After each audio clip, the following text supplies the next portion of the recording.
I'm Earl Stewart. I welcome you to Earl Stewart on Cars Mystery Shopping Report.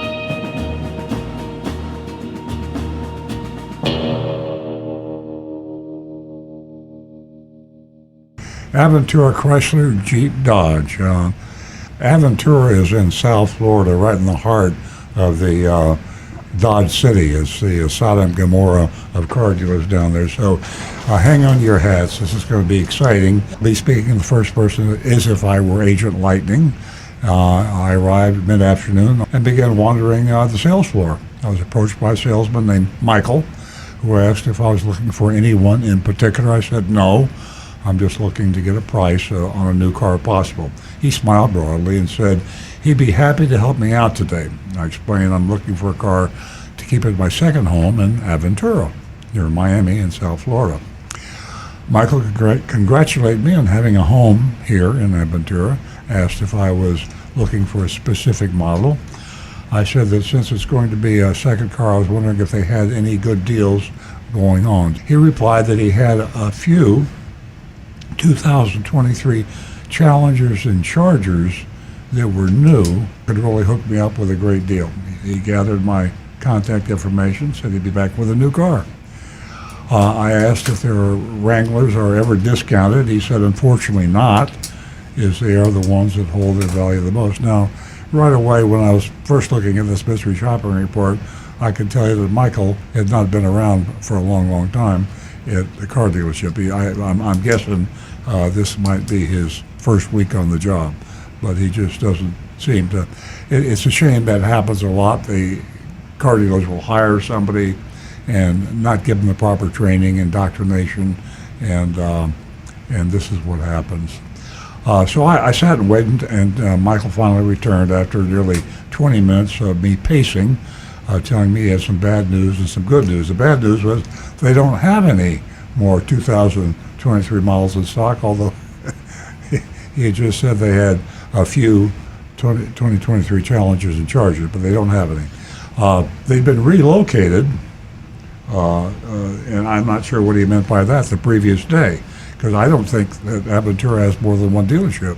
But he believed he could get a good deal on a Jeep Wrangler for me, and if you're listening to the show, you know you can get a good deal on Jeeps because the Jeeps are backing up. And Jeeps were the lifeline for the whole Stellantis auto group, and now the Jeeps are not selling. So if you're in the market for a Jeep, I don't know why you would be, because they have the worst quality and reliability of about any vehicle on the road, but they're sexy, and people buy cars on emotion, and why not? If you enjoy driving a Jeep Wrangler, you could get a hell of a deal on one. They're just backing up on the Chrysler Jeep Dodge dealership slots all over the country. About 10 minutes later, Michael still hadn't returned, so I started walking around, getting antsy. A lady in business attire came out of an office and asked if I was being helped. I said yes, but the salesman had been gone for quite some time. And finally, Michael came back and said he had the Wrangler for me to see. All indications that he's a rookie. As I said, probably his first week on the job. It was a brand new Wrangler with only 33 miles on it. I noticed there wasn't a window sticker, and of course, that's no surprise in South Florida. Monroney label, not on the car. So I asked him about the price. Michael said he could pull it up online for me and help me on my phone to do it. It was a 2023 Jeep Wrangler Sport with an MSRP of $45,930. Manager then came out to insist, since I had mentioned being in a hurry, clarified that I wasn't initially in a hurry, but after being there for an hour with Michael and without seeing a car, I'm now in a hurry. I was getting annoyed. He apologized for the delay, and I asked if I was able to possibly make a deal today. I nodded, and he asked if I was trading in anything, if I was planning on putting money down, and what my credit looked like. I answered his questions, and he walked back to his manager's office. I sat at a table waiting again. Michael returned saying it shouldn't be much longer, as it was the last day of the month, and they wanted to get this done today. After waiting 5 more minutes, he returned with a sheet. It's a worksheet, and we regulars know what a worksheet is. It's something that you can show a potential customer that has no legal binding. It kind of gets the dealer off the hook because they disclose the BS, or some of it anyway, on the worksheet. But if you're trying to obligate a dealer to a price, the worksheet won't do it. It is not a legal document. Going over the worksheet, they sneak in their dealer installed accessories, their junk fees, mixing them up amongst real legitimate fees that are, and by a legitimate fee I mean a government fee. So that's exactly what we had here. The top line on the worksheet was the MSRP of $45,390.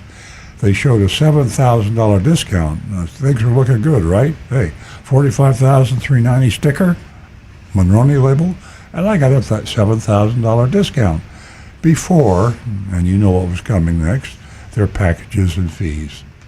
There was $1,482 added for installed packages. These are dealer installed accessories. The footnote on the proposal sheet explained this included the installed package, $85 for 1 year of lube, oil, and filter change, $399 for NSD appearance package, whatever that is, and $299 for NSD etch, and $699 for LoJack, the famous LoJack. Next came their fees, totaling $3,073.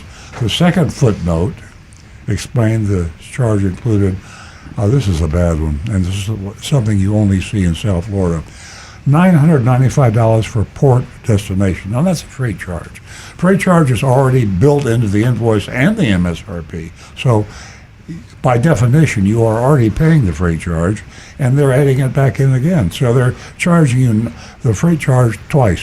So they're adding a mini destination charge on top of the maxi destination charge that you already paid. $23 for e-filing, that's a junk fee.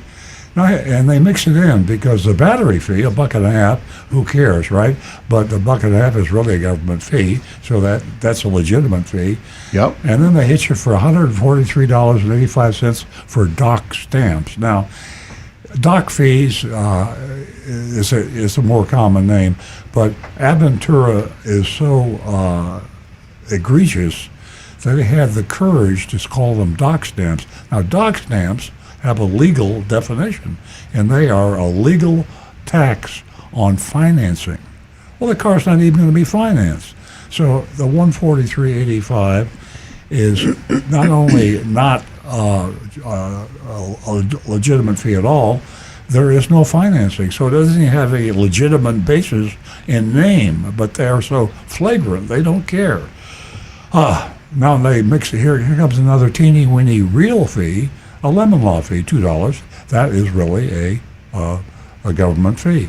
So you've got a $1.50 battery fee and a $2 lemon law fee mixed in with junk fees, which are added hidden profit. $500 for a license. You can take that with a grain of salt. It's probably inflated. And here's one that's not even, they don't even try to hide, $999 for a pre-delivery service fee. And $399, this is another electronic registration filing fee. So they give you 2 electronic registration filing fees, and here's another mixture now for the tire fee. So I'm out of breath. After sales tax, the bottom line was $46,016.44. He went over all the numbers, including the packages and fees, asking what I thought. I said I had no interest in those items. He said they might be able to adjust the price, but those fee lines would stay, and the adjusted price would reflect the discounts, if in fact his manager could do anything for me. I asked if there was room for movement in the price. He said he believed if I was ready to fill out a credit application, they could take a little more off. Say, if you fill out a credit application, there's an implication that you might want to be financing, and your regular listeners to this show know car dealers make more money on the financing in the box in the finance department than they do selling the car. So if you're going to fill out a credit application and you're going to finance, I might be able to take some more of the price of the car because I'm going to add that back and then some in the finance office, is what he's saying. Then he asks what price out the door I would need to buy right now. This is the desperation plea when they realize you're just about ready to head for the door. What can I do? I'm begging you, give me let me take something to my manager. I said that regardless, I need to talk it over with my spouse. So boop, that burst his pretty balloon there because she's going to go home and talk it over with her husband. He asked me to give him a minute, so just give me a minute. So I get my manager knowing. I paced for about 5 minutes and then fed up, walked out the door. So there you have it. I hate to say it, but a typical South Florida mystery shopping report. Yeah, I'm going to say D-. I can easily give up a F. I'm going to give him. I can't give him an F. I mean, because we're talking South Florida. I'll give him a D. A D. I mean, that tells you how bad South Florida is. Because this was a terrible report. If this report were in northern Florida or in Pennsylvania, it would definitely be an F. But in South Florida, we got to give somebody a place to buy a car.